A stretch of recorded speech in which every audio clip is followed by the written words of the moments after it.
ఇట్లాంటి బెదిరింపులు పాల్పడి అప్పటి నుంచే తెలుసు మీకు. ఇప్పుడు ఎలక్షన్ సొమ్ము మీకు డబ్బులు ఖర్చు పెట్టడానికి పోలీసు వాళ్ళ వాహనాలలో తరలించుడు, సినిమా హీరోయిన్లు ఇవన్నీ ఇప్పుడు నేను చెప్పేటివి కావు కదా. డైరెక్ట్ మీరు లైవ్గా మీ న్యూస్ ద్వారానే నాకు తెలుస్తుంది.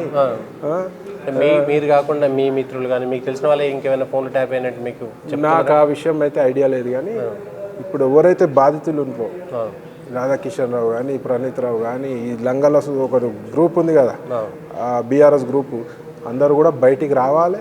వాళ్ళందరూ బయటికి వచ్చి మీరు ధైర్యంగా కంప్లైంట్ ఇవ్వండి. మీకు ఎలాంటి అవసరం ఉన్నా, మీకు ఎలాంటి ఇబ్బంది లేకుండా మా బీజేపీ పార్టీ మాత్రం మీకు భరోసా ఇస్తుంది. అంటే ఈ రాధాకిషన్రావు అక్రమాల మీద కూడా బీజేపీ మాట్లాడుతుందా? మాట్లాడుతున్నాం కదా, ఇప్పుడు నేను మాట్లాడతలేనా? ఓకే, ఎందుకు మాట్లాడదు బీజేపీ? ఎందుకు మాట్లాడదు? ఫోన్ ట్యాపింగ్ విషయంలో బీజేపీ మాట్లాడదా? ఎందుకు మాట్లాడుతూనే ఉన్నారు కదా. కేంద్ర ప్రభుత్వం ఎందుకు ఇంతవరకు చర్యలు తీసుకోవట్లేదు అనేటువంటిది ఒక మాట వినబడుతుంది. ఏది కేంద్ర ప్రభుత్వం ఇప్పుడు డెఫినెట్గా చర్యలు తీసుకుంటుంది. ఇప్పుడు నాకు తెలిసి కేంద్ర దర్యాప్తు సంస్థలు కూడా ఇన్వాల్వ్ అవుతాయి. ఇప్పుడు నేను కూడా ఈడీకి సిబిఐకి లేఖ రాయబోతున్నా.